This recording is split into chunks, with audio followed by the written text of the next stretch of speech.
Hi, everyone. Welcome back to Morning Cup. I am so honored today because I have Rida with me, and she is a certified life coach, mentor, speaker, and founder whose mission is to inspire, educate, and empower others to become the best version of themselves. She promotes positive vibes and sends high energy back into the world, one woman at a time, through coaching and clothing. Her story consists of challenges, hardships, and setbacks, but through personal development, mindset shifts, and radical change, she's transformed her life and become the woman she is today. Because of her own breakthrough, Rida understands the struggles and now dedicates her focus to helping the woman she was achieve similar results through coaching, mentoring, workshops, clothing, and her online presence. Rida believes we all have a story with her three-pronged approach. She helps guide, empower, and educate others on how to speak volumes by amplifying their mindset, image, and confidence. When she says image, it's not just about the way you look, but it's about the way you feel. In addition, her focus on emotional wellness, Rida is also a wife, proud mama bear of two, recovering people pleaser, inspirational t-shirt designer, coffee enthusiastic, and lover of life. Thank you so much for being here today, Rida. Thank you so much, Dr. Caroline. Thank you. It's an honor to be on your show.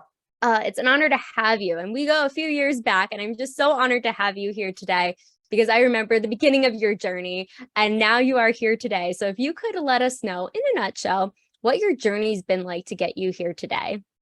It has been quite a journey, I will tell you that. Thank you for my bio and introducing me to your audience. And so just to elaborate on that, I've been in corporate America, gosh, I don't know, 25-ish plus years. And I've had the ability to train, mentor, and coach. I was coaching before coaching was such a buzzword, right? We hear it so often now, but I've been in that capacity for a long time. And I absolutely love that. I would train women, men, but a lot of it was based on their corporate initiatives or corporate directives, right? There was always a corporate goal that I was training or mentoring other people to do. But what I realized is there's commonalities amongst everyone. The reason that they weren't able to achieve the goal is because it all fell back on personal development, right? It has to do with limiting beliefs. It has to do with an inner critic. There's so many things I'm sure you can relate as far as your business and your clients, but there's a lot of commonalities that I kept seeing. And so, like I said, it all went back to personal development. And that's where I really developed my love and my passion for helping others to succeed and, really become the person that they want to be. So my dad actually unexpectedly passed away back in 2014. And what that did was force me to really reassess my life and reassess what was important to me. And so although I was working in corporate, I was making a great living, I wasn't fulfilled. And I felt like I was doing everything for someone else, right? And I was following the paycheck, following the money, but I wasn't fulfilled. When you're younger, a lot of times we look for that financial reward, right? Because we're looking extrinsically for something to fulfill us. After my dad died, and that's just the reason for the change to make me go inward, I wanted to be fulfilled intrinsically. And so when I realized, and it took me a while, this wasn't an overnight thing, like, I want to become a coach. Like it totally didn't happen that way. I really, dove deep and just tried to figure out, what do I love? What fills me up? What puts a smile on my face and in my heart? And then I realized it was helping people, because that's what I loved in every single role that I had. So then I decided to launch my own business where I'm solely focusing on personal development. And I really love helping women because, quite honestly, I'm helping the woman that I was, right? Because I was that girl that had the inner critic, the mean ass inner critic, the limiting beliefs. I felt stuck and overwhelmed, even though I was high achieving and I felt like I had a lot of wonderful things in my life at the time. I was still unhappy. There was still something that was missing. And so when women say that, like, I feel guilty for wanting more, but I don't know what the more is. And I feel stuck. I feel lost, all the things. I get that. I get that so much. And I was able to pivot and change and unlock a version of myself that has been amazing. And I've done that through, a resource, like a whole team of resources, really. I've gone through years of counseling. I've done a lot of personal development, right? There's all of these things. And now that I have the tools and I've had coaches on my own. And so once I realized that, you know what, I can do this, I can change, and I'm so much happier. I wanted to help other women do the same thing. And basically, I want to help the woman that I was. So that is why the long version of why I decided to become a coach and to start my own business. And it's been amazing. Yes, no, and just following along in your journey, you have accomplished so much, but it's also goes back to the shift and the changes, because especially when you feel trapped, and I know I did when I was like back in practicing therapy, loved what I was doing, and but at the same time, there that fulfillment, and I'm sure so many people can relate to that. Just hearing your story as well of just how you might feel just stuck. There's nothing wrong with the environment. It's just what's internally happening, and really being able to follow that. And you did, because that can be really risky or really uncomfortable. And the limiting beliefs, like you said, and the inner critic and everything that might go on mindset wise, but pushing through that. And I love that's what Mike is all about. Like the first one, it's mindset, really diving into that and the personal development. So I'm curious, with all the things that had happened through your journey, what has been maybe one or two roadblocks that really almost stopped you in your tracks of like, I don't know if I can keep doing this, or I don't want to, or anything like that. Maybe you didn't have that, but maybe you did. Oh, totally. Totally had that. Oh my gosh. Well, the pandemic, this little thing we call the pandemic, that was fun. Oh yeah. Yeah, right. So like the year of the pandemic, I had several speaking engagements lined up, which was amazing. And then they all got canceled. And, meeting people face to face, I actually love that energy.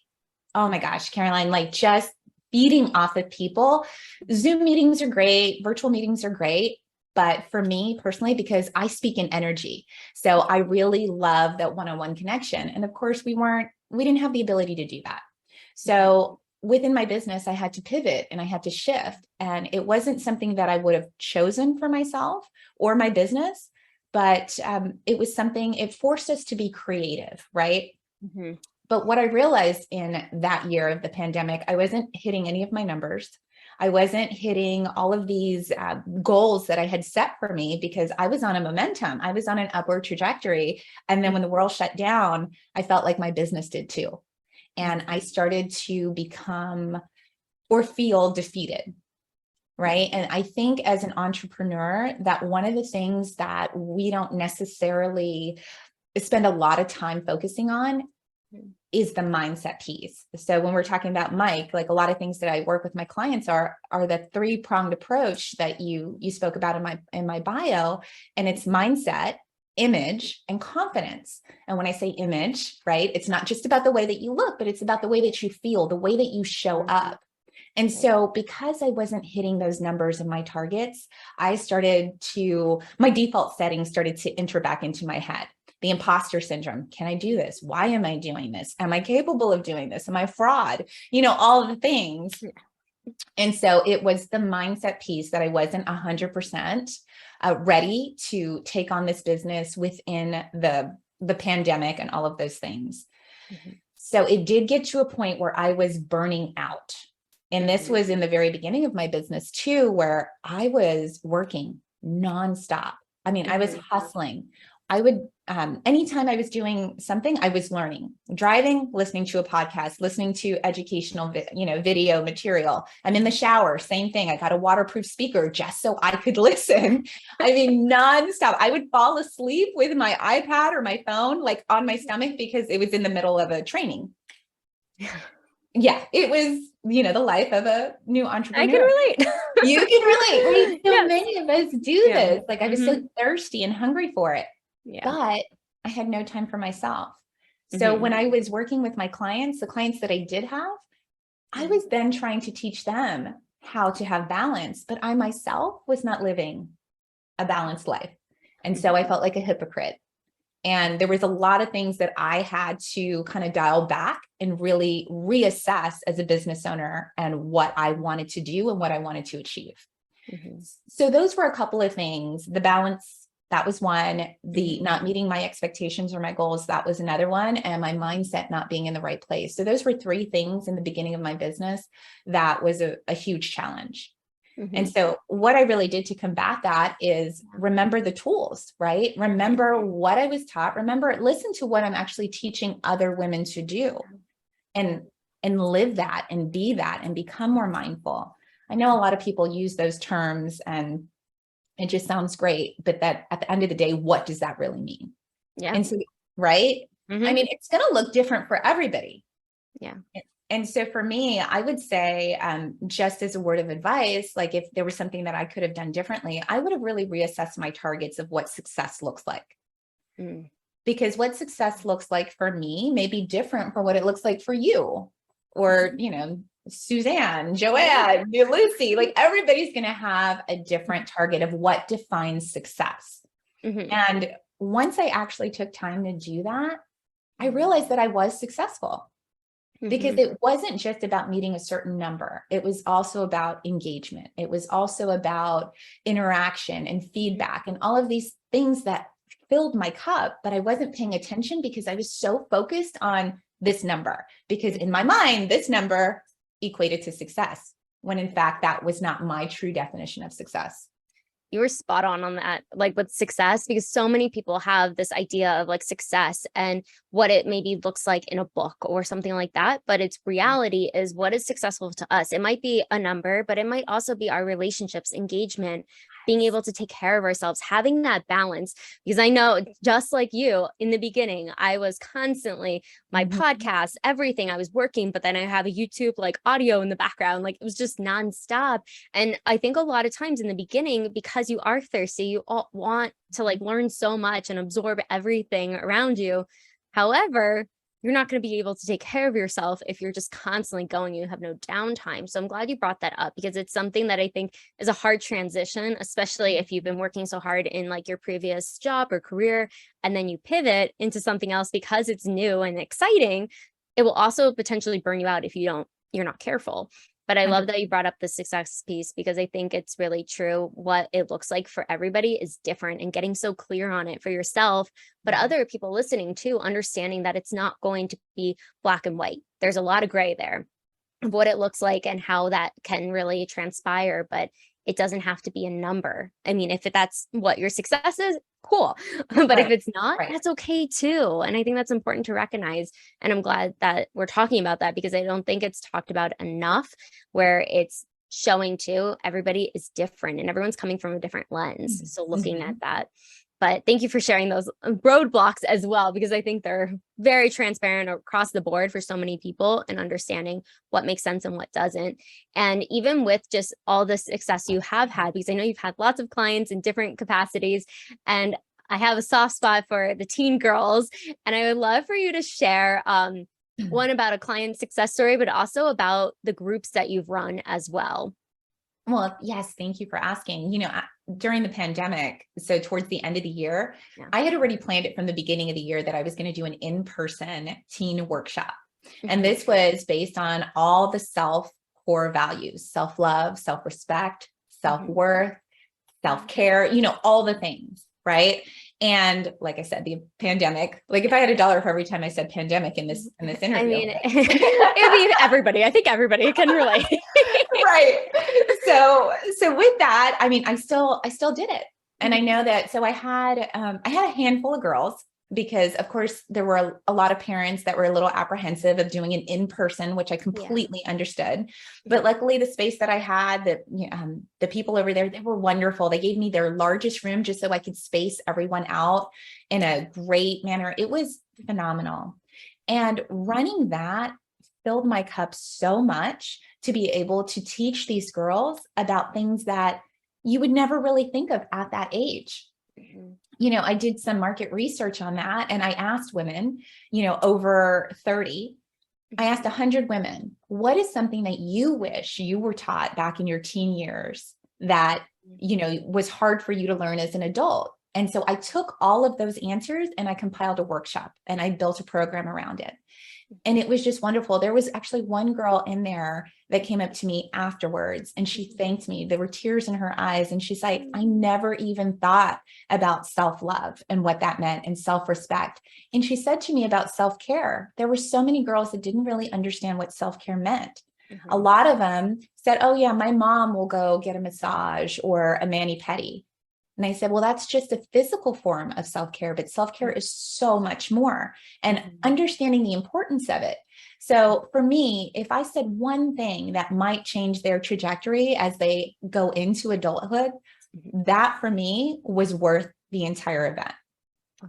And so I absolutely, yes, mentoring teen girls, that's a soft spot, a passion for me as well. Mhm. And of course, I take on a lot of adult women clients. Mhm. I take on moms, entrepreneurs, very high achieving women in business, executives, because that is my background. That's what I came from. Mhm. And like I said before, I have noticed a lot of similarities. It doesn't matter where we come from, right? Our background, our nationality, religion, upbringing, any of that stuff.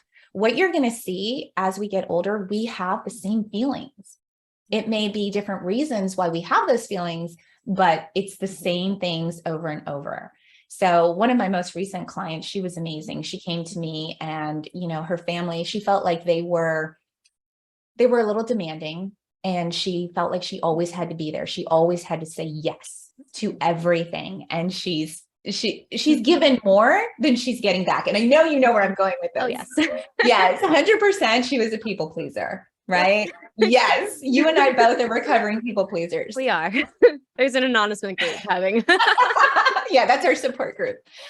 So, and this is what I see a lot. And sometimes women don't even realize that they're a people pleaser, but Mhm. they just don't know how to say no. And for me, in my story, like I kept saying yes all the time, because saying yes and showing up meant that others would accept me, and acceptance equated to love. And so I had a very distorted vision of what I thought love was, and self-love and all of those things. And so I'm seeing this a lot in my clients. And so she came in and she was just feeling low, and she was stuck, and she felt lost.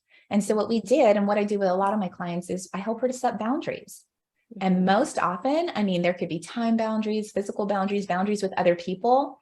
Right. But the thing, when you say a boundary and someone isn't familiar with it, they think that it's like, like a punishment, like Right.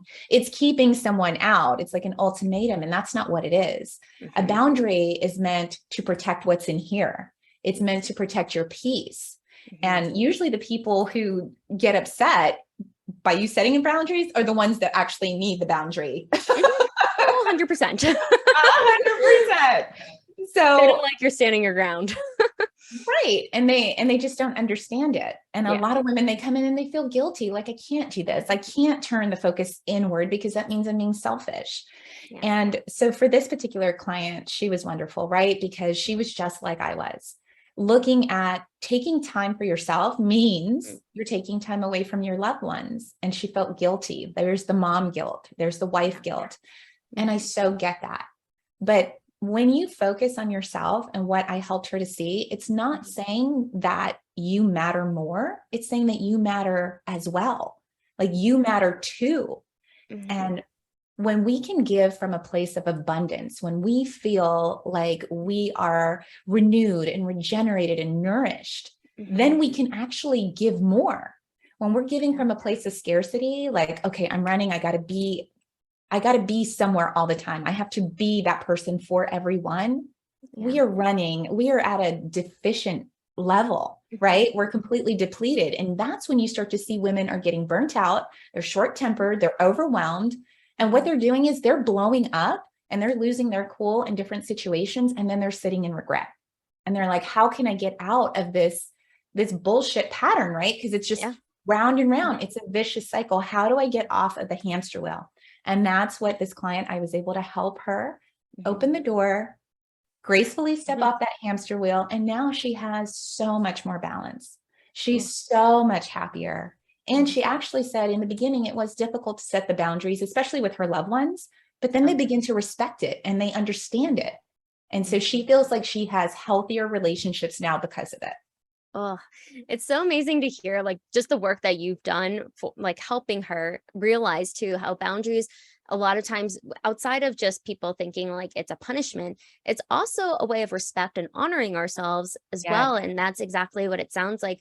had happened for your client of understanding that this is going to create healthier relationships? Because I mean, like, I love talking about boundaries too, but it's, Yeah. we're on the same page. But I think too, it's really interesting how your relationships shift so much when you start to really respect yourself and honor what you need. And a lot of times that mom guilt or any kind of guilt comes into play because you want to be there, but at the same time, you have to be there for yourself first. Like I always say, put yourself at the top of the priority list, I because a like lot that. of times people aren't even on their priority list. They're like either on the bottom or nowhere to be found. So it's being able to recognize that. And I love that's what you really help your clients with. And going back to the teen girls, I think that's amazing that the one girl came up to you and just the emotion she was feeling of Oh, recognizing what self-love is and self-care. It's not just the physical stuff, it's all the internal stuff. Like boundaries is a part of self-care as well, of being able to really yeah. acknowledge what you need. And I think it's so important that you're teaching them so young so they can have those healthier relationships when they get older. I think that's just being able to implement that or plant the seed. Maybe if they don't even get it right then and there, they can realize when they become adults and are in relationships, Mhm. family, friends, significant other, business relationships, whatever it is. But boundaries are so key in anything we do because it is respecting ourselves and honoring that. So I just love that that was the experience that your client had as well. And Yeah. I know that's just one of the many Thank and you. several. Oh my gosh. And then that's one of the things too, right? Because we don't know what we Mhm. don't know. And Yeah, especially being a young adult, you really don't know what these things are until, it starts chipping away at you and maybe you're not making the best decisions and you don't realize why. So Mhm. just even having a glimpse of even the word, like what is, self-value, self-love, self-respect. It's like you Right. deserve more, right? You have to put Mhm. yourself first. I think that it just really, you could see like a shift in the room. Like the girls were like, wait, what? And so I actually have a really great picture and I have a short little video on YouTube of some of the highlights from that workshop. And it was so great. There's that one image of all the girls just closing their eyes, hugging themselves.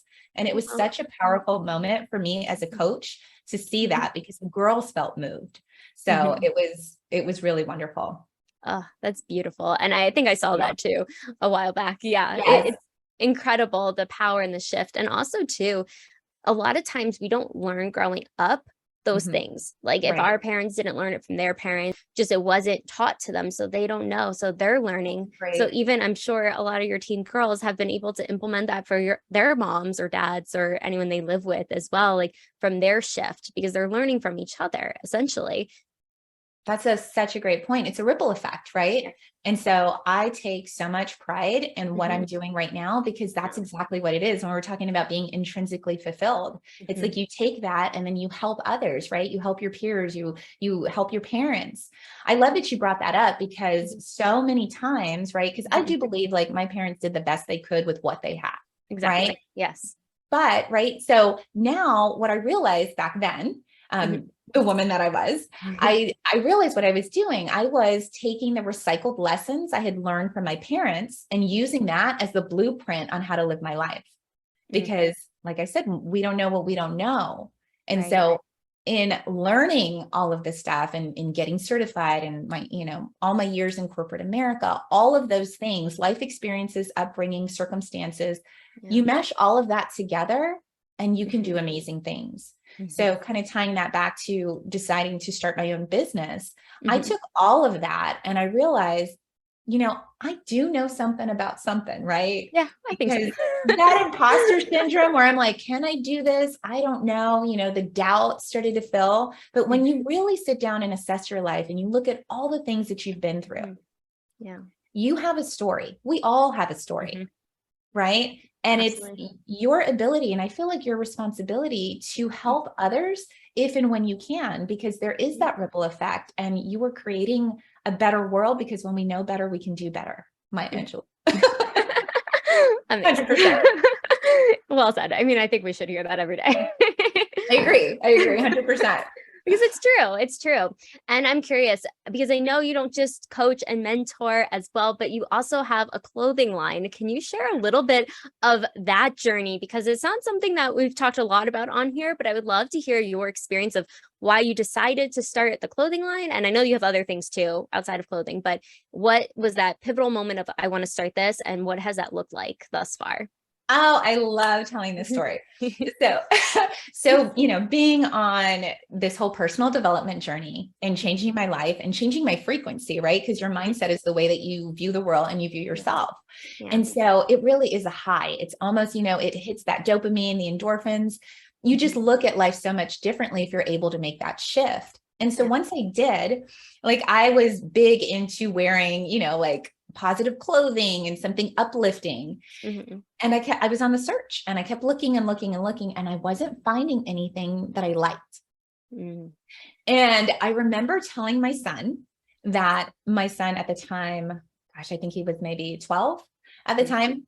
And I remember telling him, you know what, son, I think I want to design some clothing. And he's like, he was so cute. He's like, Mom, he was just like, that sounds really amazing. He's like, but I think you're trying to do too much too soon. I think you need to be in business for a couple of years, and then you can start developing merch, as they call it, merchandise, but merch, the young lingo. Yes. But he's like, then you can get merch. I think that that's what you should do, Mom. And so I dropped him off at school that morning. And I didn't know anything about designing t-shirts or even how to implement that or anything, but I decided I was going to learn. And so one of the things, just as a caveat in the story, is whenever we feel like we don't know how to do something, add the word yet behind that sentence. Those 3 little letters changes everything. Because once we say we don't know how to do something, well, I don't know how to start a podcast, or I don't know how to launch a clothing line. It ends right there, because your brain has already accepted that you don't know how to do it. But when you add the word yet to the end, I don't know how to start a clothing line yet, it allows your brain to then find creative ways to do so. So girl, I got home. I was all about developing this design, being able to do it. And so I did. I started creating designs, and I found a way, to sell it on Amazon. And it was so cool, because once my link was live, I sent it to my son. I picked him up from school and I said, did you see the link I sent you? And he opens it and he looks at it and he's like, oh, that's a cool shirt, Mom. He was just like, what is this? And I said, that's my shirt, bud. And I said, that's Mommy's shirt. And his mind was just blown. And it was a teachable moment, because if you want something, you can do it. You can find a way. A lot of times the biggest obstacles are ourselves, thinking that we can't do it or we don't know how to do it. And like I said, it ends there. And so I call the clothing line Positivities, because they're t-shirts that empower, inspire, and really, just like I said before, I want it to have a ripple effect. I'm trying to send high energy and vibes back into the world, one woman at a time. So I just absolutely love my clothing. I love it too, honestly. When I first saw it, I was like, oh my gosh, this is amazing. Because you're right. There's not anything really out there like that, at least that I've come across as well. But I think it's just, it goes back to your character and your integrity of who you are as a woman, but also putting that back out in the world for others to feel that. And when we wear things that we feel good, like it goes back to like your messaging as well. It's the image of from the inside out. And part of that is clothing. And, so I'm curious, because of everything that you've done, what has been 2 or 3 things that you wish you would have known when you started your coaching business and also the apparel as well? Let me see. A couple of things that I would have done differently. So we talked a little bit about that before, was setting the targets. Yes. Right. Because I just thought I was following the dollar sign. And for me personally, like you said before, if that is your target, then great. But for me, it wasn't. So I just really needed to identify what that was. I would do that differently, because I think that would have saved me some heartache in the beginning.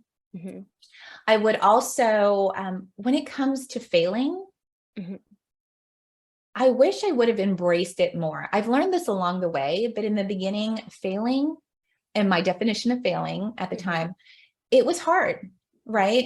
If I tried something, maybe it was marketing, maybe it was a group program, maybe it was an offer, and it just flopped. I felt like that was an indication of my worth. Yeah. When in fact, it isn't, right? It not at all, right? We try things, and yes, we fail, but failing isn't a bad word. Like, it's not a dirty F word. Failing is something that should be welcomed in every entrepreneurial journey, because failing is just equivalent to lessons. And so if we can take the lesson, right, as you well know, if we can take the lesson and learn from it, then we can then become successful, because so many people will fail their way into success, right? Because, and the ones who don't are the ones who quit. Because have you heard, when they say, you'll fail 500 times, but you just found 500 ways of doing something that doesn't work, but you keep going. Right. And so in the beginning, when I started to feel a little defeated, I would fail and then I would be crushed and I would become stagnant. Right. Then I go, it would take me a little while to get out of it. And I think that my recommendation for any entrepreneur going in, when it comes to your mindset, you really have to prepare for the failure and for the success, because sometimes we're not even mentally prepared for the success part. Yeah.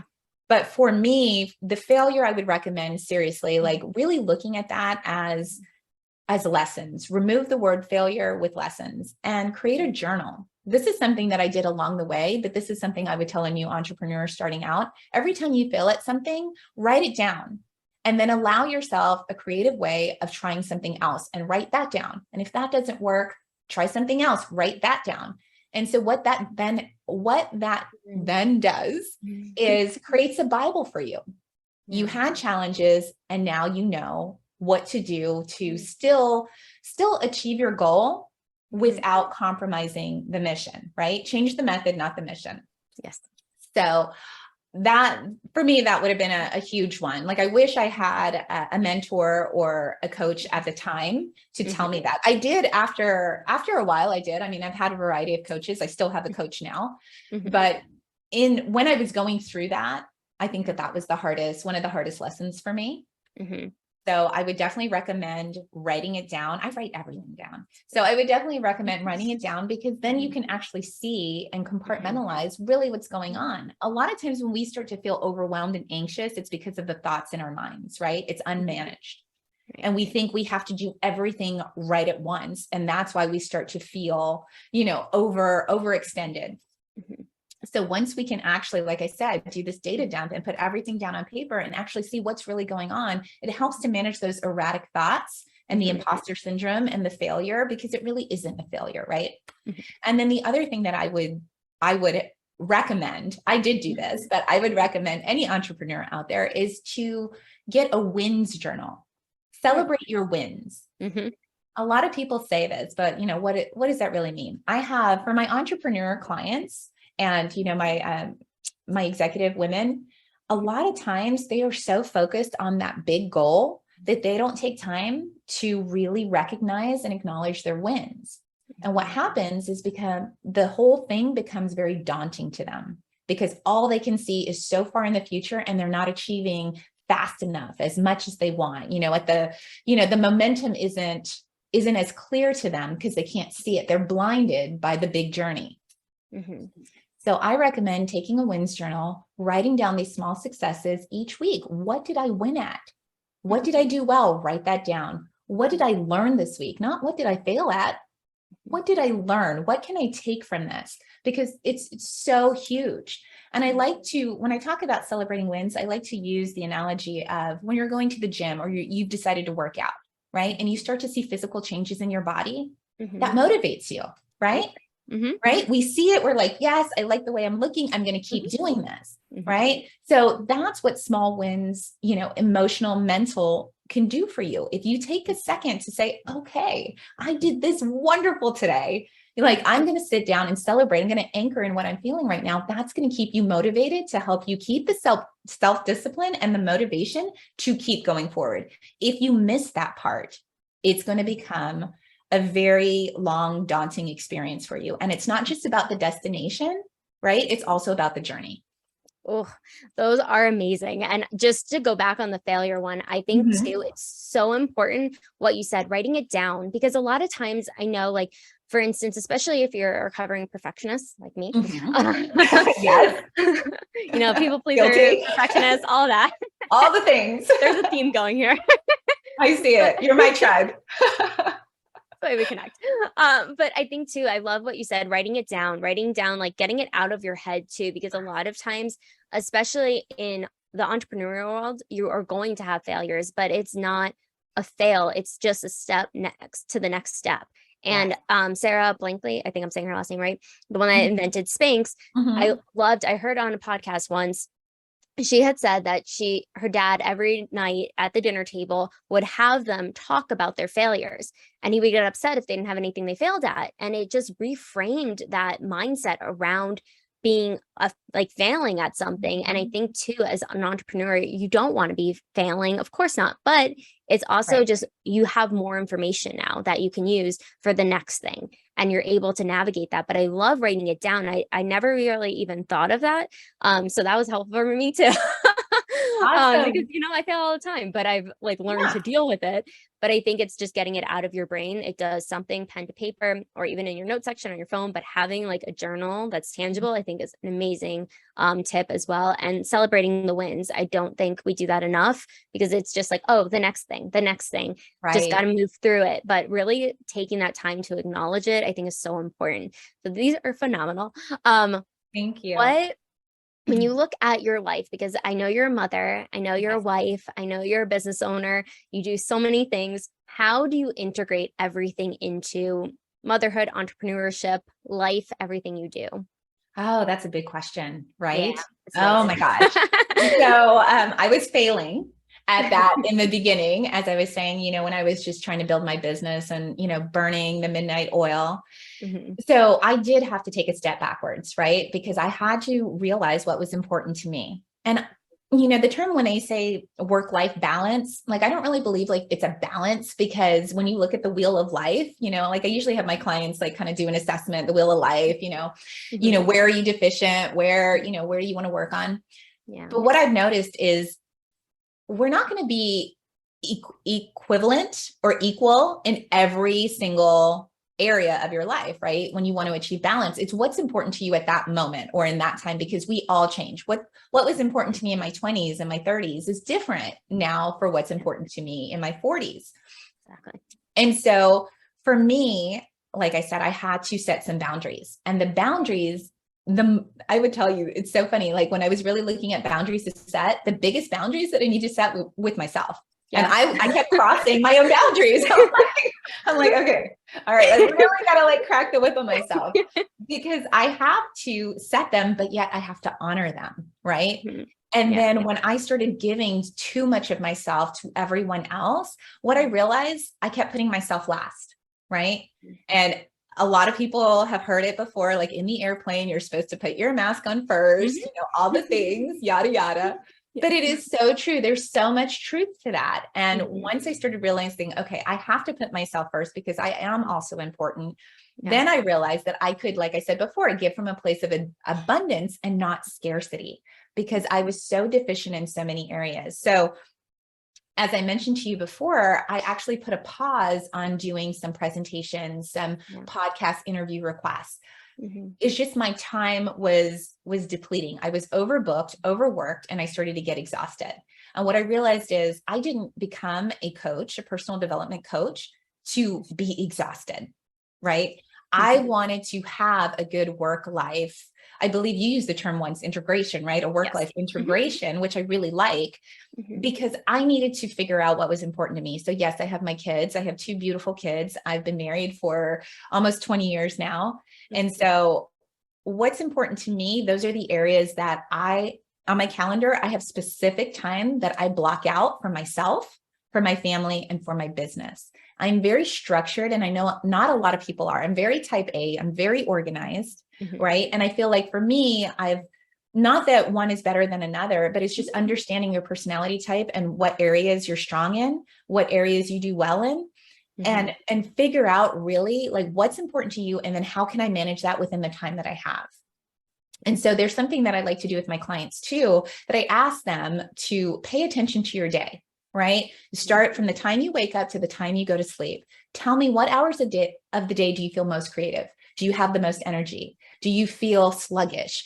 Are you most distracted? And then once you start to see your patterns, right? You do this for a week, you're going to see patterns of when is your prime time. Like I love doing interviews like this one Mhm. in the morning, right? Mhm. This is Yeah. when I have the most energy and most creative and fresh, Mhm. all the things. But once you start to realize how you're configured, and what fuels you, then I feel like then you can start to balance, if you will, out the things that are important. But without that structure and living more intentionally, this is where we we go down that road of burnout, really. Because there's so many times, and I have been guilty of this for years, and I think maybe you can relate, is we wake up and we just go about our day and we see what happens without living with more intention. Yeah. Intention is so huge for me, Caroline. That completely changed my life, because I was not a very patient person. I was not a patient woman. When I first had kids early in my 20s, I would lose my cool like that. And what I realized, again, kind of using those recycled lessons I learned, right? That was the household I grew up in. You know, I realized that this is not the woman I want to be. This is not the mom I want to be. And so how to change? And that is the biggest question that women, especially on connection calls, they're like, I don't know how to change. Yeah. Or they're not even aware. Like the self-awareness is always the first step.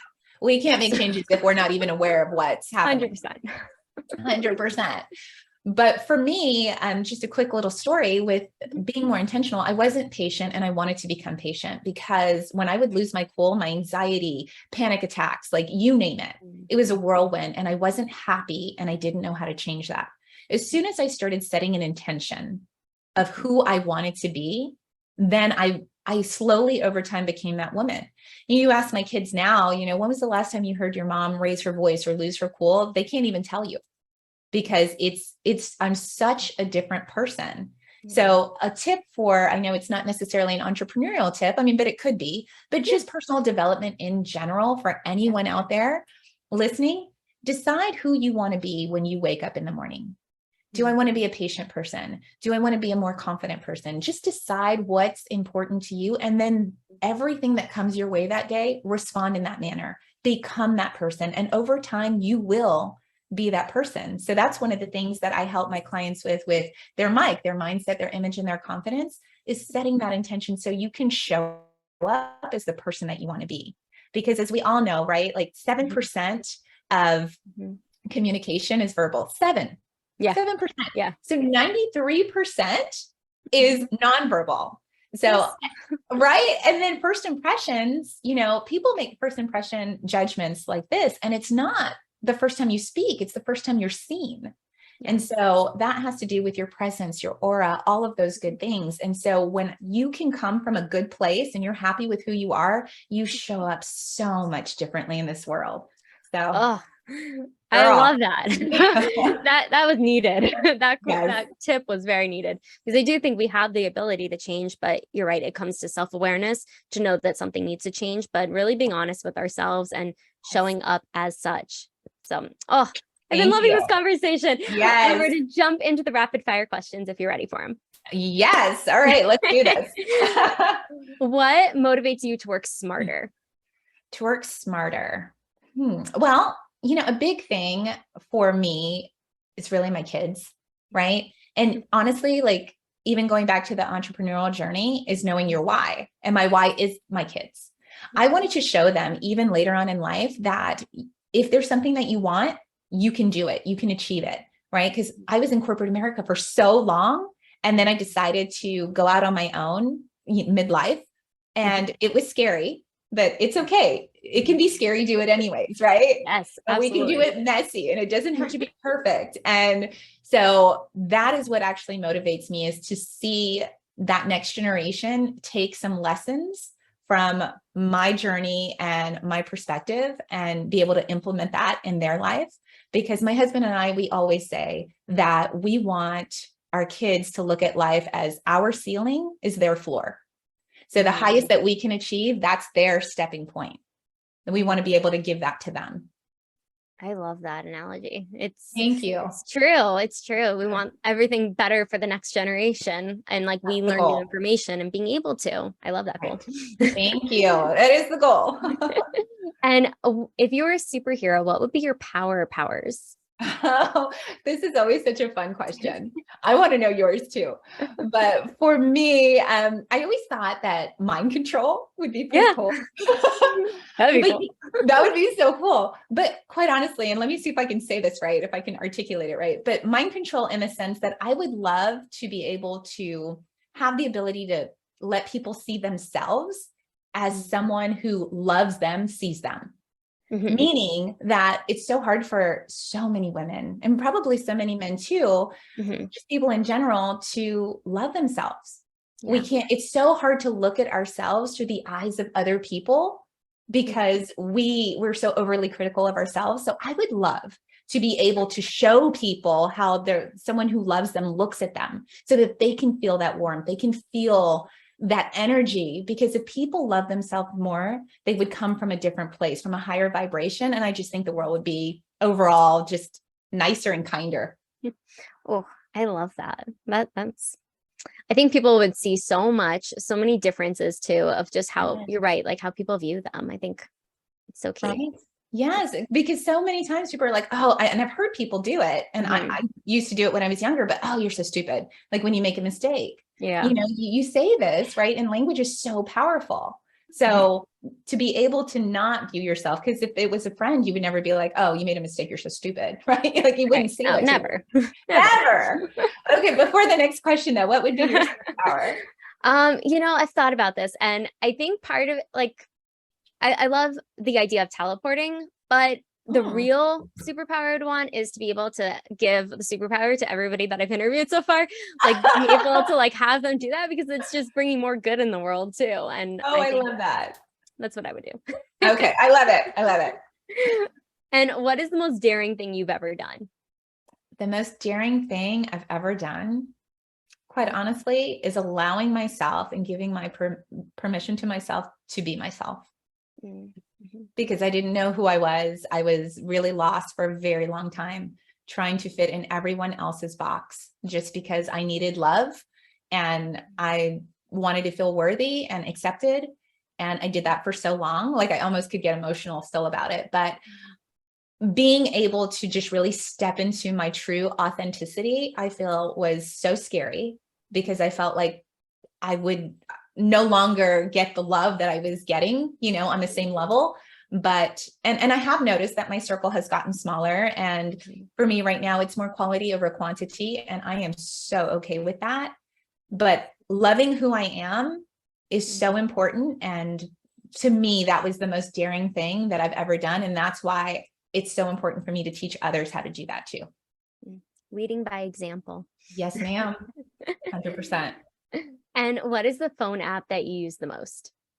Phone app. Okay. So it's a tie between Facebook because I do a lot of posting on there, Facebook, and my notes app actually on my Mhm. iPhone, because I write everything down. Like we were talking about earlier, Yeah. if I have a thought, if there's something that I want to research more or, an idea, anything, I'm always like, I don't even know, like 10,000 notes to tell you, and I take notes every time I'm listening to a podcast or what have you, because you can learn something from everything.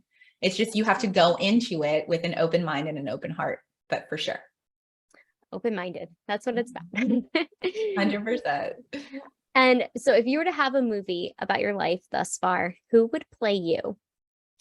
This is a hard one. I actually polled a couple of my friends and I was hoping for some overlap. There was no overlap. There was not one, like the array. It was just crazy. One of my dearest friends, she's been telling me for over 20 years, Frida Pinto, that she could, like we look alike. Yeah. I don't necessarily see it, but I would say, so I think Eva Mendes, just because like she Yeah. is so charismatic and she has like big energy, big smile. I don't know. I feel like maybe she would do very well playing me in the story of my life. I could see it energetically and everything. There's some similarities too, look-wise, but Oh, thank you. Now I have to ask you too, who would play you? oh, no one's ever asked me. I'm like, who Oh, would play me? I know. It's a great question. Maybe Mila Kunis, maybe? Oh, Oh, I would take that. That's like an honor. yeah. I love her. I love her Yeah. energy too. Yeah. I'll say that. Yeah. Yeah, there you go. Some similarities. Some energetically, some. Most definitely. And she's an incredible woman too. She really is. Thank you for that. You're welcome. So if you had to describe yourself as an animal, personality type, style, what animal would you be? What animal would I be? Well, my kids joke around with me, and because during Christmas, my house Mhm. is full of reindeer. I love, love, love reindeer. So they always tell me my spirit animal is a deer. And I get that too, because like deers are known for, like determination, love, Mhm. grace, generosity, things like that. So I'd say a deer. I think that's a good one. I can see Sure. that. Get some deer ears or something. Yeah. And so if you have a day off, what is your favorite way to spend that day off? Oh, so it changes, right? It just kind of depends on my mood. But the biggest Mhm, thing, as mhm, far as my favorite way to spend the day, is mhm, not being bound by time. mm, I don't want to look at my watch. I don't want to know what time it is because life mhm. is so busy, right? And I'm Yeah. very structured usually. Mhm, It's like mhm. at this time, this time. My watch actually keeps me very structured because it tells me the next thing that I have to do. Yeah. So my favorite way to spend the day is if I'm being out with friends, not looking at the time, or if it's a day where I just want a day of solitude, not looking at the time. So Mhm. anything, just not looking at the time. It's a very freeing thought and feeling as well, not having to Yes. be like, oh, wait, where do I have to be? What time is it? Yeah. Mhm. Yeah. No, I Right. can relate. Yes. Um, And I don't get that very often. So that is yeah. my favorite way. Well, I'm glad that days you do get it. Hopefully you get them more than not, but I actually schedule my days like that. Like good. today I've scheduled some personal time Mhm. for myself for some connection with Yeah. family and friends. So as an entrepreneur, I also think that that is a good tip to make sure Mhm. you schedule your downtime, because if you Yeah. don't, it's going to get exhausting very Yeah. quickly. You won't have downtime if you don't Yeah. schedule it. If you don't schedule it, you won't, right? Because there's always something to do. Absolutely. It never ends. That's why it's Yeah. important. So what is something an outsider wouldn't know about your industry? Something an outsider would know about my industry. So I am in the coaching industry. Mhm, I would say that maybe there's a big misconception. mhm, So in my network right now, I have a lot of coach friends, a lot of coach peers, such as mhm, yourself, and we're very familiar with the industry. mhm, But I have noticed that people who have never even heard the term coaching, mhm, one, they get it confused with counseling. mhm, They think that it's therapy, which in fact it is not. It can be therapeutic, but it mhm. is not. And you're on both sides Yeah. because Mhm, of the psychology degree, mhm, and so you've done both. mhm, It can be therapeutic, but it's not therapy. mhm, But the second thing really is that I found that some people think that if you're a life coach, if that's your term or your title rather, that mhm. they think that you have it all figured out or you have this perfect life and that you're a positive 100% of the time and nothing ever goes bad. When in fact, that's not the case at all. I've had, some people say that to me. Oh, so what gives you the right to tell others how to live their life? Like your life is so perfect. And that was a very negative comment indeed. Yeah. But it's not even about that. I have my days. I have I have really low moments sometimes. Life happens. It's not about not having these days and not acknowledging, sad or negative, unwanted emotions. It's about knowing how to deal with them and how to process them. And coaching is about giving you the tools to do so. So if there is a coach in any capacity, they have the tools, and that's what coaching is about. It's not about avoiding the storm. It's learning how to steer the ship in the storm. And so I think that that is something, someone who isn't familiar with life coaching, that is something that they may not understand about the process. That's a good one. It's so true because a lot of people think it's similar to therapy or they think Right. your life is perfect when in Right. reality, you're going with the tools you have and you're practicing it, but also you're helping others at the same time in different capacities. You might be a few steps ahead of them. Right. Right. 100%. And that's the thing that I would love for everyone who isn't necessarily familiar with coaching or understanding, what it's about. Therapy, we're talking about things in the past. There's a lot of healing, and you could probably talk a lot more eloquently than I can about therapy, but that's a lot of, past facing, whereas Mhm, coaching is very forward facing. mhm, Sometimes we do have to touch on things in the past and your ability to heal and accept and embrace so that you can propel forward. But the two are very different, mhm. very, very different. Yes, you said it beautifully. It's true. Thank Um, but where can people find you, Rita? Can they hire you? We're gonna link everything below, but if you could let us know Great. too. Mhm. Oh, wonderful. Thank you so much for this opportunity and the platform to get in front of your audience. So my name is Rida, and that's Rida with a D, Rida Baksh. But my website is iwasthatgirl.com. And a big part of that is because I am helping the woman that I was. So that's a very easy way to find my website. But I am most active on Facebook and Instagram. On Facebook, I actually run a free empowerment group for women.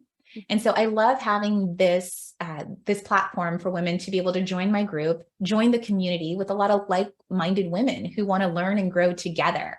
And so coaching, as you know, is a premium service. And so for people who may not be ready emotionally, mentally, or even financially, this is a great place to start to get a feel of what it feels like to start to change your mindset. So you can definitely find me on Facebook. Again, my name is Rida, R-I-D-A, Baksh, and I'm sure you'll have the spelling down in the show notes.